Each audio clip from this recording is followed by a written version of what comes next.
Good morning. Neil here with the Uplift Radio Show and my series, Who's Here in Santa Cruz? And this is my second interview with the Kim De Serpers here today. Beautiful downtown Aptos. So we're going to have a casual chat. Hi, Neil. Hey, Kim. Great to see you. Nice to see you too. So, I got a question for you. Mm-hmm. I got a very important question. What is your favorite Marianne's ice cream flavor? This might be our third interview, actually. Is it? Have I asked that question before? You have, yeah. What, I forgot what the answer 2 is. a.m. truffle. Oh, that's right. We never tried. That's one I've wanted to try. Yeah, it's got fudge and blackberry 2 swirl. a.m. truffle? Mm-hmm. I'm going there today. Okay, it's delicious. How's it going? It's going great, actually. I saw you at the forum. Yeah, thank you for coming. You're welcome. Yeah. I must say about that. I'm a little disappointed some of the youth didn't show up. You know, the younger crowd. You know, it just was a kind of a room of people my age and up. Well, those are people that I think pay attention earlier. I think the young people get out the vote closer to November 5th. That's the experience. I think that's the data. Do you have a list of, like, in your brain, like 5 things that are most important to you in this election that you're working on? Yeah, sure. Want to do that? Keep it simple, Stanley? Yeah, so roads, well, these aren't things really that I've decided. These Yeah. are things that people have told me. So I Right. tell you, the number one complaint that everybody has, and we've talked about this before, are the shape of the roads and the general infrastructure, and especially in the unincorporated areas. There's been sort of a neglect from the county Right. in these rural areas. And so every single person I talk to is like, please fix the roads. I've given some of the potholes names. Just, you know, because I know where they are. Yeah. I can find them in the dark. Right? And every time I go, oh man, it's like, you know, my big old Suburban I have is like, the thing just takes a beating on them with the. Yeah, I've actually had to replace 2 tires on my car because of potholes in this last year. So it's I think you should have it. Should we have toll? What do you think about toll roads? well, you know what's interesting? I'll just say this: Yeah. in Monterey County, if you hit a pothole and bust a tire, they will actually pay for you to have that tire replaced. Really? Yeah. In Monterey County? Yeah, you can submit a claim for that. Why don't we do that here? It'd be like a long, like. It'd be expensive, right? Yeah, sure. Yeah. I mean, the main thing is local Goodyear place Yeah. would be. there's not a lot of money right now in the district. I mean, not in the district, but in the county's general fund to work on road repair. Yeah.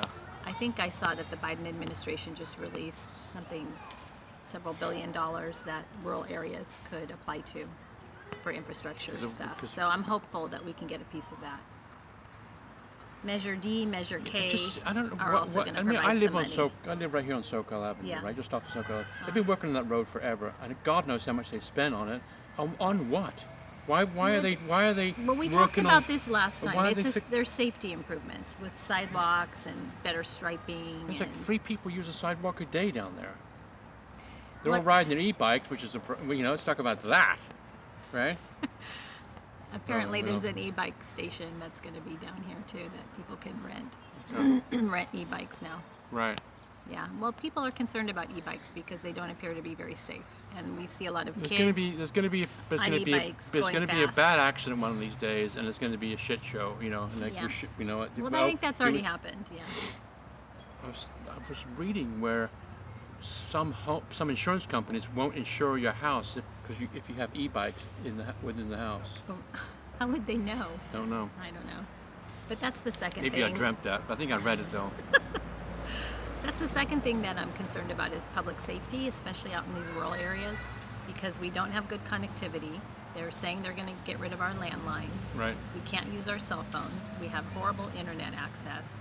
So it's a know, public safety issue. You So can't these get are- red of the landlines because cell phones don't work, and if you're an older person, you know, I used to live out in Dave Valley. Right. Phone doesn't work there. Right. You know, so you got to have a landline, Yeah. especially if you're an older person and you need immediate help. Well, these are things that I've been talking to the Board of Supervisors about for many years. It was so interesting because I would read these articles about how the city of Santa Cruz was upgrading their DSL lines to fiber, and they already had high speed,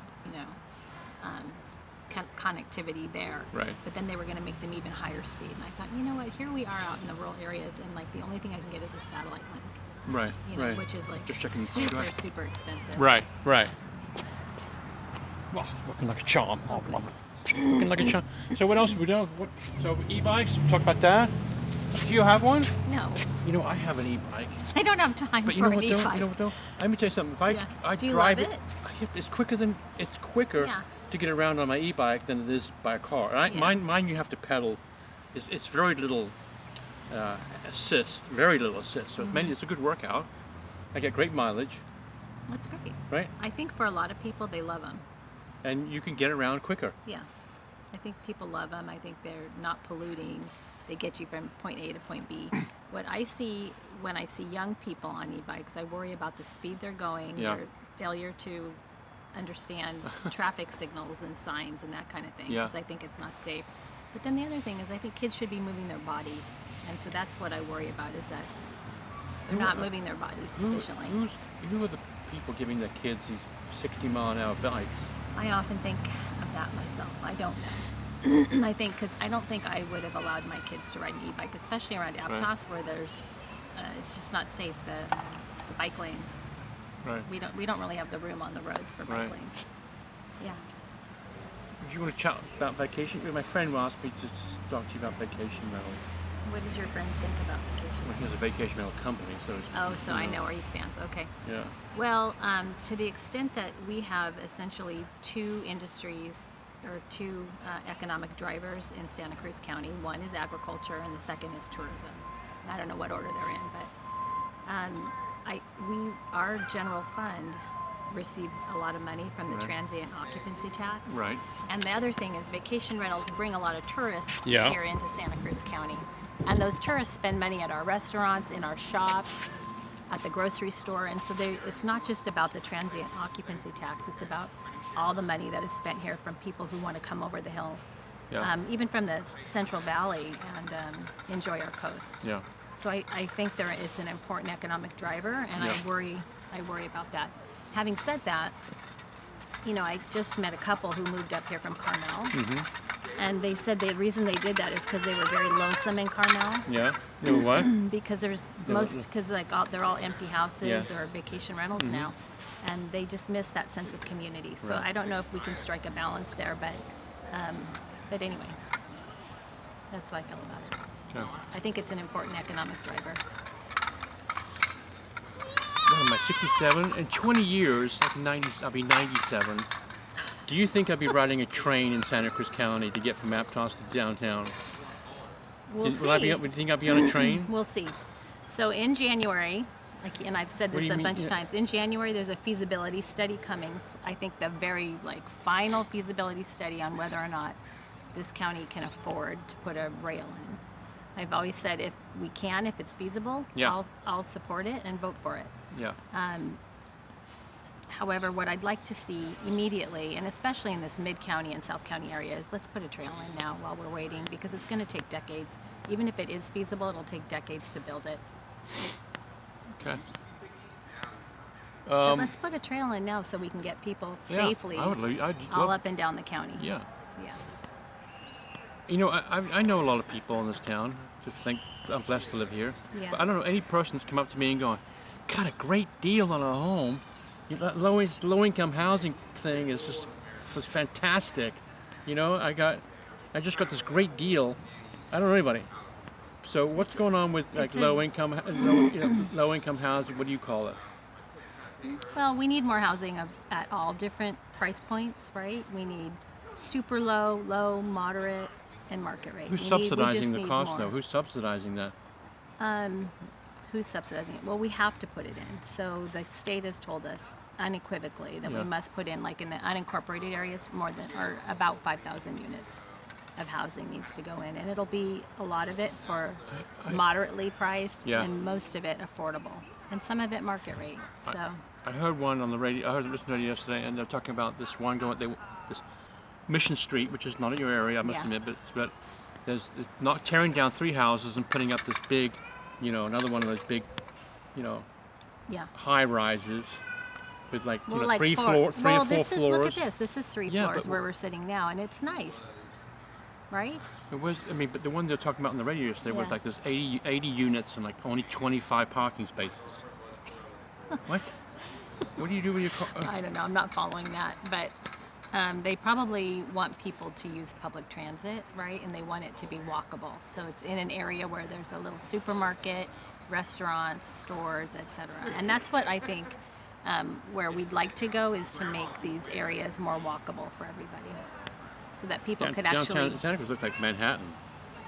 Right now it does. Oh yeah, these big buildings going up. It's like, what happened to my cute quaint little town? Cooper House, little jazz playing, go downtown, enjoy downtown, right? Yeah, it's a different time. Well, I think we're such a small county that we don't have a lot of square footage to be building everywhere. So I think what we're trying to do is condense the density into areas where there's already services, so that people don't have to get in their cars and drive everywhere. So people can just walk down to the supermarket or walk, to services that they Someone need.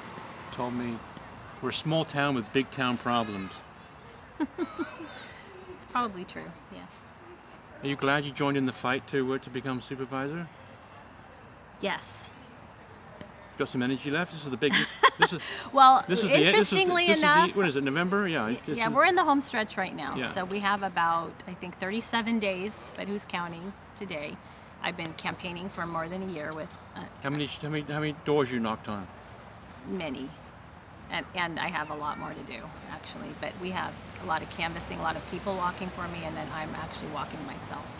I had an event yesterday, and a couple showed up that actually I had knocked on their door and talked to them. It was really nice to see them because they're supporting me. But the truth is that people in Aptos actually came to me more than a year ago and asked me if I would run for this office. Why do they think you were a good candidate? Because I get things done, and I'm, I think, a nice person and very collaborative, and I make things happen. What do you do for? What do you do for? You got a really good job that you make good.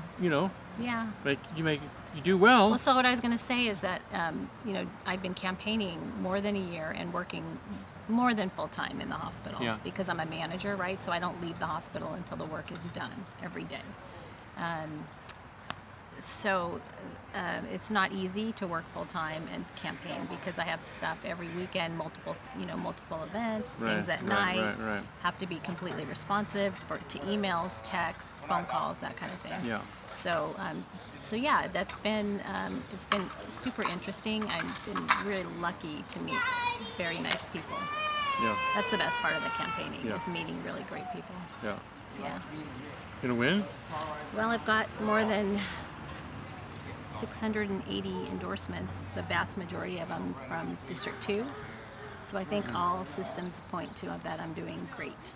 Okay, So when you get to office, I'm a winner either way, Neil. Honestly. Yeah, you are. I mean, you know what? You're in the fight. Here's the thing. I've had a great career. I'm a social worker, licensed clinical social worker. I work in a hospital. I love medicine. I love the team that I support. Sorry, what's the job that you do? I'm a social services manager at a hospital. And you manage money, right?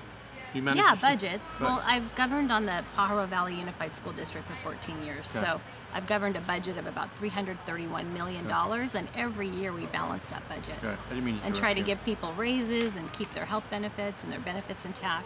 I feel really proud of the work that I've done there. The most important thing that's happened in the school district is that we raised literacy rates more than 63%. Yeah. And that's really important for kids' futures, for themselves and their families, because that means they're more likely to go to college or get into a high-earning job. So you win, you get to your office, and you sit down in a nice leather chair with a nice desk. What's the first thing you're gonna tackle? Yeah. On the board of I'm gonna have a leather chair. Yeah. No. There's no big office with a big chair, but actually, I don't think so. Put my feet up on the desk. No, I'm going to try to make good relationships with all the other supervisors, because you can't get anything done unless you can collaborate together. And so that's I think that's where I'll start. And you know, I've already sort of set an agenda because a lot of people have talked to me about issues and problems that they want to see tackled, and so I look forward to that. I had a friend of mine, still a dear friend of mine. She was mayor of Santa Cruz, and she said when she won, she wanted to better her community. Right. But she said once she won, it was like jumping into a bed of cement, and like, you know those bad dreams you have where you can't move? Yes. You know? Yeah. And it sounded like she was Neil. It felt like I just couldn't get anything done. I just was that. I Yeah, felt well, stuck. that's because you have know? to have those relationships, right? So with did your other. Did you get stuff done? Well, you know, to the extent that I've been a leader in the Pajaro Valley, like I really understand the needs, I think, of the Watsonville area, as well as in Mid-County and Aptos. That's the other thing. Because I've lived here for 27 years, so I get it. Yeah, your area is so vast with like Aptos. From the beach all the way to the summit. Yeah, you got the wealth of, you got different, you got wealth and all the way to part. You got a lot in there. Yeah. Yes. All different people. Right. All different types of people. Yeah. But everybody has the same feelings, is that they love where we live and they want to make it the best it can be. Yeah. So what you're going to get with me is somebody who's reasonable and pragmatic. Like, yeah. Is that your bumper sticker? Reasonable, pragmatic, and friendly. Okay. That's your bumper sticker? One of my detractors. Oh no, you had people, not. What was your slogan? People, not politics. Because I'm not really a political beast. I'm actually for the people. Yeah. Yeah. How can people get a hold of you if they want to have a chat and have a question? On my website, there's an email there. Okay. So it's kimdeserpa.com. Okay. Go there. Go there, send me an email. All right. Thank you. I appreciate you. Good luck. Thank you. Oh! My morning. Surfed. Interviewed Kim De Serpa. Not a bad morning so far. Thanks for listening, everybody. You can catch the show on YouTube and all over the place. See you Tuesday night on the Ultimate Radio Show with retiring Police Chief Andy Daly. And Wednesday, our Congressman, our man in Washington, D.C., Congressman Jimmy Panetta is on the show. Have a good weekend. Cheerio.